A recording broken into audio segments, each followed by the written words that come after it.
เวทมนต์สำหรับเราในตอนนี้หรือคือความแตกต่างกันของความรู้คนนี้รู้เท่านี้อีกคนรู้เท่านี้คนนี้มีเวทมนต์เพราะฉะนั้นผลงานที่ออกมาก็เหมือนกันครับผมไม่เคยโดนทัวร์ลงเพราะผมไม่ทำตัวเองให้โดนทัวร์ลง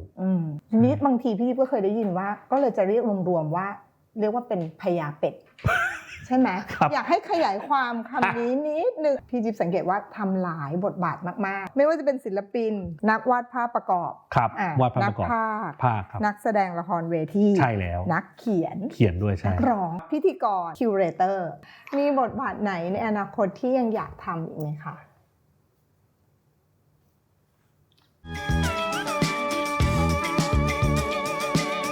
นี่คือรายการ Art Citizens พลเมืองศิลปะรายการที่เชื่อมโยงเอาผู้ที่รักและสนใจในงานศิลปะมาร่วมพูดคุยแลกเปลี่ยนมุมมองทัศนคติแพชชั่นของเขาที่มีต่อโลกศิลปะ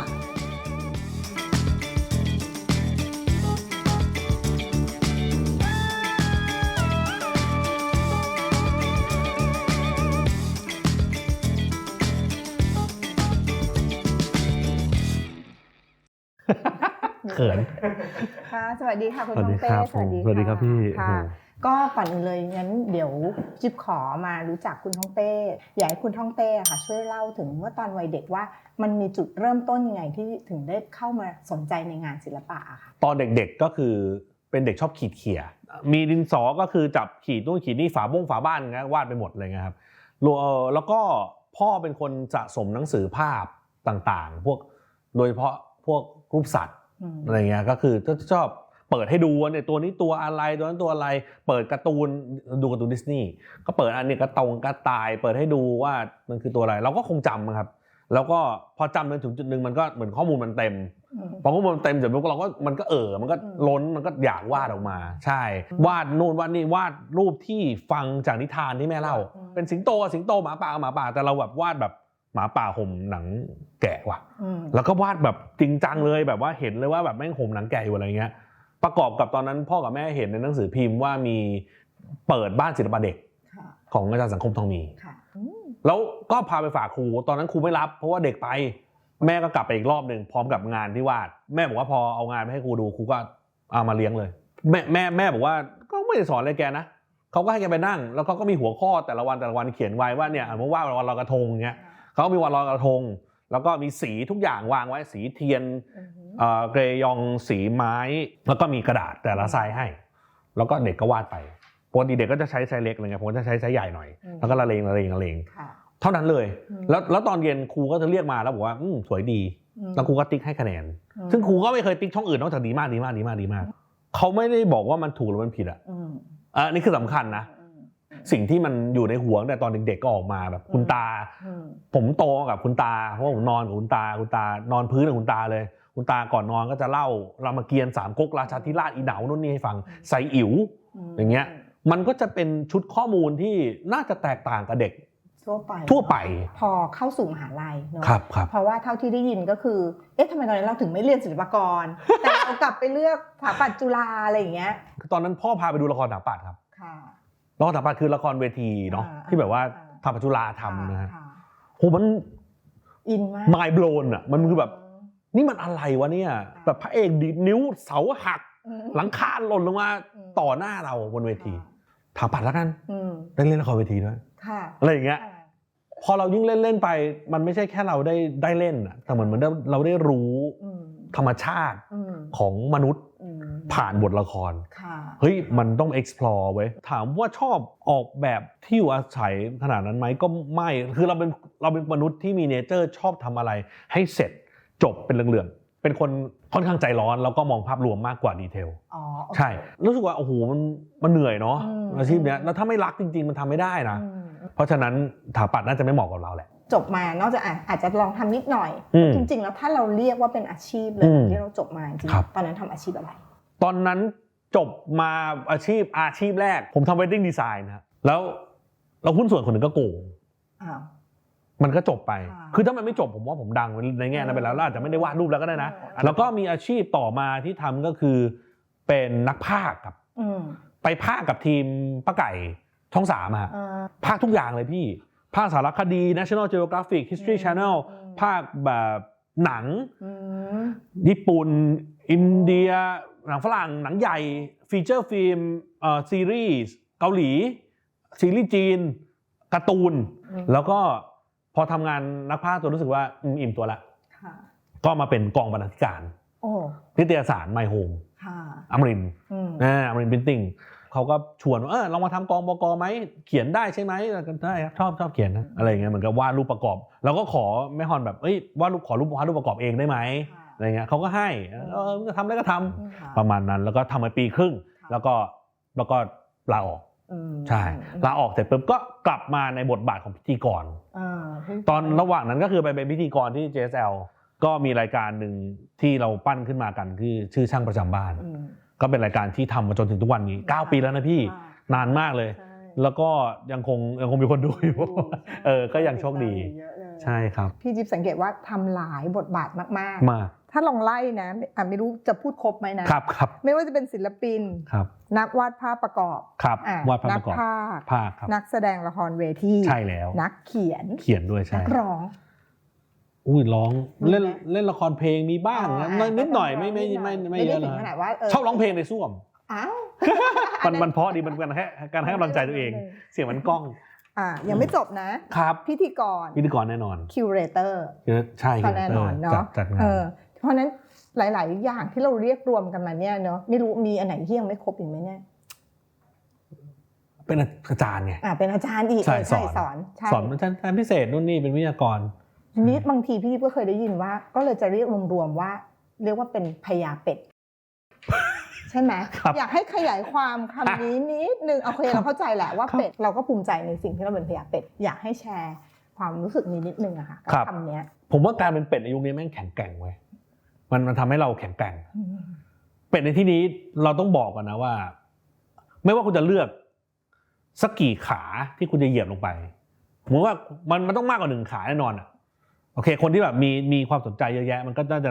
ลงไปได้ลึกคุณลงไปได้ลึกแค่ไหนอ่ะมันจะยิ่งเป็นขาที่แข็งแรงที่ทำให้คุณยืนได้ในขณะที่ขาอื่นคุณยืนไม่ได้ขาเนี่ยไม่ใช่แค่เรื่องของสกิลนะครับคอนเนคชั่นสำคัญมากครับมันได้บอกทุกคนนะครับว่าแบบคุณเข้าไปอยู่ในวงการไหนหรือว่าไปทำสิ่งไหนอย่าอยู่คนเดียวอยู่คนเดียวไม่รอดหรอกครับต้องจำเป็นที่จะต้องรู้จักคนโน้นคนนี้ไว้ทำงานร่วมกับคนอื่นไว้รู้จักว่าเขาเก่งยังไงเราเก่งยังไงเราไม่เก่งยังไงแล้วเขาเก่งตรงไหนที่เราไม่เก่งอันนี้สำคัญมากนะครับเพราะว่าเวลาไปทำงานร่วมกับคนอื่นแล้วมันมีคนที่เก่งในด้านที่เราไม่เก่งแปลว่าเราเก่งอยู่ดีครับถ้าเราเป็นทีมเดียวกับเขาเราเก่งเรื่องนั้นอยู่ดีครับแค่ไม่ได้เก่งในตัวเองเราภูมิใจได้นะครับในการที่อยู่ในทีมที่มีคนเก่งเยอะๆการทำหลายอย่างต้องมาพร้อมๆกับความระแวดระวังในสกิลตัวเองทำได้ไหมเดี๋ยวผมลองดูให้พี่มองให้รอบสังเกตคนอื่นแล้วก็รู้จักคนอื่นด้วยนอกจากรู้จักตัวเองครับเวลาเราเอางานที่เรามาเล่นกับความเชื่อความศรัทธาเคยโดนทัวร์ลงบ้างไหมคะอย่างงานของคุณฮ่องเต้เนี่ยก็สังเกตเลยว่าจะมีความเป็นเอกลักษณ์เฉพาะตัวเพราะว่าส่วนใหญ่ก็จะเป็นเกี่ยวกับเรื่องของการตั้งคำถามเกี่ยวกับเรื่องของความเชื่อความศรัทธาของผู้คนอะไรอย่างเงี้ยนะคะผมรู้สึกว่าผมไม่เคยโดนทัวร์ลงเพราะผมไม่ทำตัวเองให้โดนทัวร์ลงผมเป็นคนหนึ่งที่ไม่ชอบงานศิลปะประเภทวิพากษ์แรงๆเป็นคนอย่างนี้คือถึงแม้จะเห็นว่าเป็นคนผงผางพูดจาขวานผ่าซ่านรุนแรงแต่งานที่ออกมา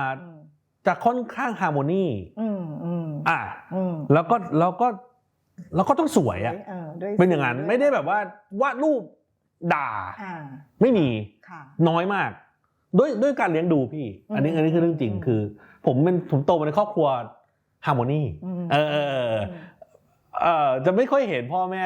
ตีกันเท่าไหร่แล้วก็ถึงแม้ว่าเขาจะเป็นมนุษย์ต่างขั้วกันมากก็ตามเลยพ่อเป็นหมอเนาะแม่เป็นแบบแม่บ้านเลยแล้วก็แบบว่าเป็นสายแบบบูบุญชัดเจนอะไรเงี้ยคือพ่อก็จะแบบว่าวิชาการมากแม่ก็จะแบบ EQ แบบจัดการเลี้ยงดูลูกอะไรเงี้ยเรื่องในบ้านอะไรเงี้ยเพราะฉะนั้นเราเหมือนจะโตมาท่ามกลางความขัดแย้งที่ไม่ขัดแย้งอ่ะเพราะนั้นเราก็เลยรู้สึกไกลๆว่าเราไม่ชอบความขัดแย้งว่ะอะไรเงี้ยไม่ชอบแม้กระทั่งว่า การด่ากันแบบมึงเลวอะไรเงี้ยไม่ชอบเพราะฉะนั้นผลงานที่ออกมาก็เหมือนกันครับเราวางโพสิชันตัวเองชัดเจนมันเหมือนเป็นการแบบว่าเอาเขามาเป็นพวกไกลๆอยู่แล้วตั้งแต่เข้าห้องมาผมจำได้เลยมันมีประโยคนึงที่แบบติดใจมากตอนนั้นผมทำโพธิเทเตอร์เนาะมันก็เป็นงานที่เป็นกลุ่มใช่เป็นแมปปิ้งในพระอุโบสถวัดสุทธิครับสิ่งที่เราทำทุกครั้งเลยเพราะว่าเรารู้สึกว่างานนี้มันแบบเสียวว่ะเพราะว่ามันเปิดกว้างมากๆสำหรับผู้คนทั่วไปเลยคือใครจะเข้ามาดูก็ได้แต่แค่จองมาเนี่ยก็คือเดินขึ้นมาในพระอุโบสถปิดพระอุโบสถ20 นาทีฉายเสร็จปุ๊บเดินออกมันคือการแบบล่อตีนประมาณนึงแบบมาเหยียบปูอะไรเงี้ยแต่ว่าผมก็จะไปยืนตรงประตูตรงทางออกทุกครั้งนะแล้วผมก็จะขอบคุณครับผมเป็นมนุษย์คนหนึ่งที่ถ้าทำ exhibition อะไรชอบไปเจอ audience ผมไปยืนตรงประตูวันนั้นจำได้แล้วมันจบรอบพอดีเขาเดินออกกันเด็ก5 ขวบเฮ้ยสวยแง่7 ขวบคนผู้ใหญ่เดินคุยกันคุณป้าน่าจะ60 กว่า70อ่ะเดินออกมาแล้วก็มองหน้าเห็นป้ายตรงอกครับทีมงานอะไรเงี้ยมองว่าเธอทำไหมเนี่ยโหใจแบบเชียร์แม่งครับใช่ชอบไหมฮะแล้วก็ใจดีสู้เสือนะชอบไหมฮะขอบคุณมากนะแบบป้ารู้สึกว่าองคุลิมานต้องนุ่งผ้าแดงตลอดเลยขอบคุณที่ทำเป็นกะโหลกเป็นกระดูกอะไรเงี้ยคือตอนนั้นผมออกแบบองคุลิมานเป็นกระดูกเลยเป็นแบบว่าเหมือนเราบอกว่ามันแก่นของคนอ่ะมันไม่ใช่เครื่องแต่งกายมันแล้วเอลิเมนต์ขององคุลิมานมันคือกระดูกอ่ะมันคือการฆ่าฟันอ่ะเรารู้สึกว่าเฮ้ยเขาแม่งฆ่าคนจนกลายเป็นกระดูกซะเองแล้วอะไรเงี้ยเราก็วาดเป็นโครงกระดูกมีเคราแหลมๆเอลิเมนต์เป็นมีดทุกอันเลยอะไรเงี้ยบอกเป็นภาพใหม่มากเลยเขาใช้คำนี้แบบเป็นภาพใหม่มากเลยไม่เคยคิดเลยว่าจะได้เห็นองคุลิมานแบบนี้ขอบคุณมากแล้วป้าก็เดินไปไว้เชื่อไหมจะร้องไห้อ่ะแบบโหมันมีความสุขมากเลยพี่ผมไม่รู้ผมบอกตลอดเลยว่าเวลาผมทำงานอ่ะเวลาฮ่องเต้แตะเรื่องความเชื่อต้องมีคนแก่ดีใจต้องให้มีคนแก่ดีใจแล้วผมก็เป็นมนุษย์ที่ถ้าไม่อินอะไรก็ไม่ทำผมก็ทำที่ผมอินแล้วผมก็อินเรื่องเหล่านี้จริงๆเพราะผมโตแบบนี้อ่ะแล้วเราก็รู้สึกว่าสิ่งที่เราอยากให้เป็นก็คือเราอยากให้มันไม่หายไปอ่ะนั่นแหละครับก็เลยทำมาเรื่อยๆแล้วก็ดีใจขอมาพูดเรื่องเกี่ยวกับไตรภูมิดีกว่าเนอะจากนิทรรศการที่ผ่านมาก็คือ Creatures of ไตรโลกาเนาะคือเลยอยากให้เล่าถึงแนวคิดงานชุดปัจจุบันเนี่ยค่ะว่ามันแตกต่างจากตอนที่เราจัดครั้งที่แล้วยังไงได้ครับค่ะคือเมื่อ6 ปีที่แล้วเนี่ยต้องบอกว่าผมก็ยังไม่ได้อายุเท่านี้เนาะคือมันก็คือเป็นวัยแบบ29อะไรเงี้ยแล้วเราก็รู้สึกว่าตอนนั้นมันแฟนตาซีมากเราก็ชอบอะไรแบบชอบ Warcraft ชอบการ์ตูนโน่นนี่สิ่งที่ออกมามันค่อนข้างแฟนตาซีเราชอบงานเขียนเราชอบเขียนให้คนเห็นภาพมันประกอบกับสคัปเจอร์ตอนนั้นอะไรเงี้ยแต่พอเวลาผ่านไปเราก็รู้สึกว่าไอ้สิ่งที่มันเกิดขึ้นตอนนั้นมันก็ยังเหนือจริงอยู่ดีมันก็ยังแบบมีความไม่จริงอยู่อะไรมีความแบบเวทมนต์อยู่อะไรเงี้ยเวทมนต์สำหรับเราในตอนนี้คือ differentiate หรือคือความแตกต่างกันของความรู้คนนี้รู้เท่านี้อีกคนรู้เท่านี้คนนี้มีเวทมนต์แบบบอกว่าเฮ้ยน้ำกับน้ำมัน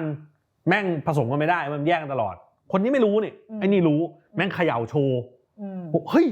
แยกกันตลอดเลยอะไม่งงกันเลยของปกติถ้าเขย่าต้องรวมกันนี่นี่ไม่รวมกันหุยมีเวทมนต์อะเวทมนต์คือสิ่งเหล่านี้มากกว่ามันผมว่าเหมือนกันเลยกับการที่เรารู้หรือไม่รู้แฟกต์บางอย่างการที่เราไม่รู้แฟกต์บางอย่างทำให้คนอีกกลุ่มหนึ่งที่รู้อ่ะมีอำนาจเหนือเรานี่คือสิ่งที่เกิดขึ้นสามัญทั่วไปเนาะผมว่าแบบทุกๆวงการมันเป็นนะเพราะฉะนั้นเราก็เลยทำไตรโลกา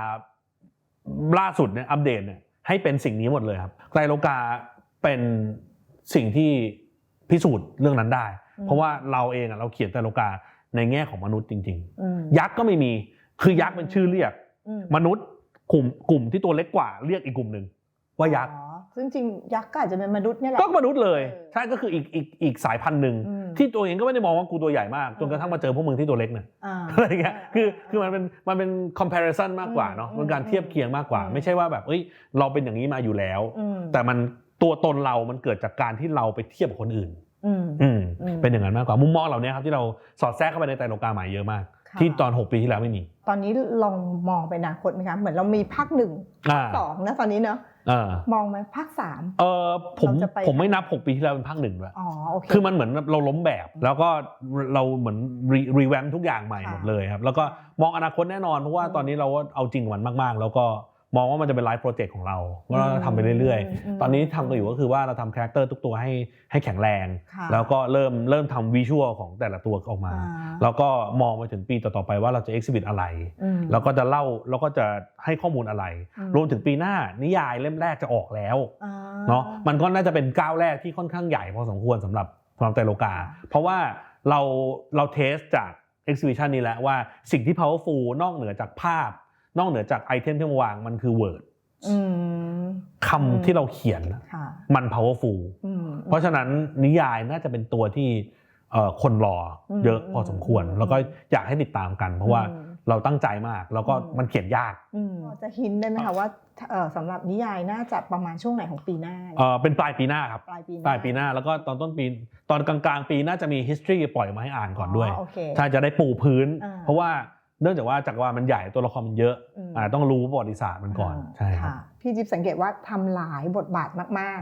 ที่เราคุยกันมาก็ซึ่งคิดว่าคุณฮ่องเต้คงไม่หยุดบทบาทแค่นี้แน่นอนเลยคิดว่ามีบทบาทไหนในอนาคตที่ยังอยากทำอีกไหมคะ